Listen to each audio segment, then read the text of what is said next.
So welcome. We've now come to Shlishi of Parsha Shemini. And if you remember, we left you off yesterday at the highest moment of absolute exuberance. And suddenly, Vateitze Eish, a fire came out, Melofnei Hashem, and it does exactly what the people expected.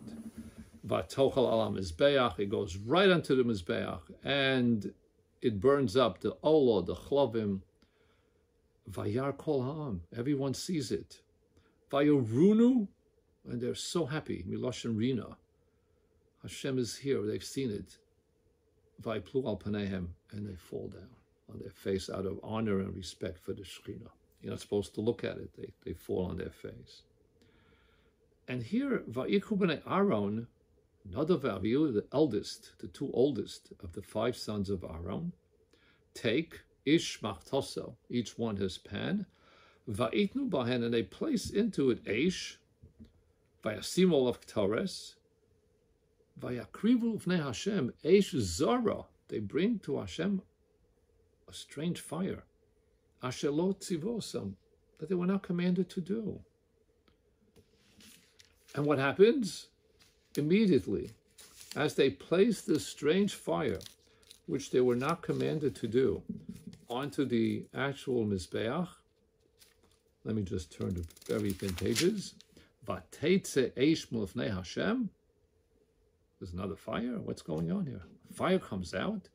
Vatochal osam, and it consumes them. Vayamusu milofnei Hashem, and they die.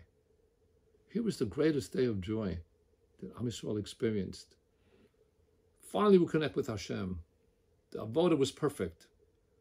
2 of Aaron's sons went ahead and took a strange fire. Now, exactly what this strange fire is, in its simple meaning, Lafi Pshuto, they took a fire which was not a fire that was approved. They brought their own private fire, not a fire from the Mizbeach.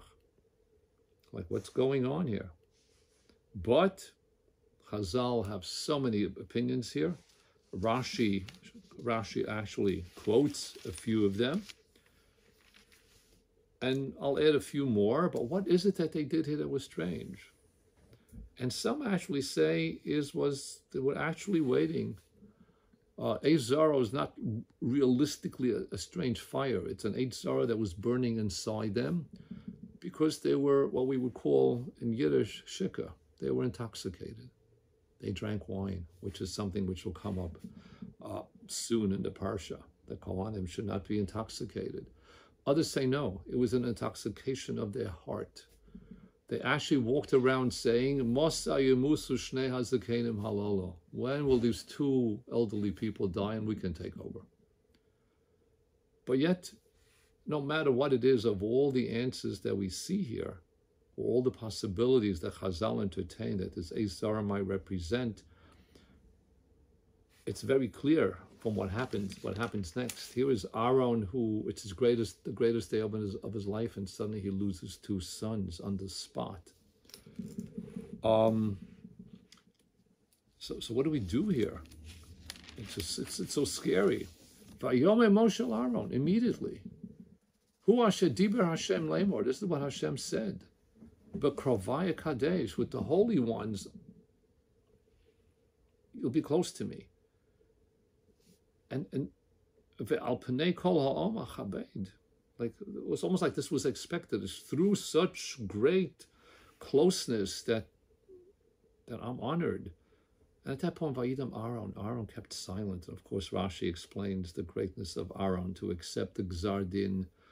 Imagine this mixed emotion deep inside. On one hand, oh wow, he gave the bracha, it's beautiful, and suddenly right there in front of his eyes, in this holy place, he loses 2 children. But what's interesting is the Aliyah continues, and Moshe calls Mishoel and Elitzaphan, who B'nai Uziel, the uncle of Aaron, and he tells them to take them out of the Kodesh. You can't have Tumas Sames in a place of Kodesh. But by the fact that they were able to pull them out by their clothing means that something very strange happened here. A fire came, it consumed everything on the Mizbeach. This fire that comes out, which some say was a different fire. Rashbam, though, arguing with his grandfather, says no, this was literally the same Eish, and you can read through the Parsha that way. This Eish camp comes down, goes onto the Mizbeach, it burns the karbanos, the olah, the chatos, and then at that point, they go ahead and put the Eizar on. As they put the Eizar, the same fire that absolutely accepted the karbanos, they became a reach nichach, burnt them. But it burnt them in a way where haguf kayim, it only burnt the inside, because you see from the narrative that follows, their bodies were still here, which now testifies to the greatness of who these people were. But as we will see all the time in the idea of kachim and karbanos, the slightest mistake creates a real problem. So you think it's wonderful, it's your own fire? Do exactly what the halacha is. Don't cross the line.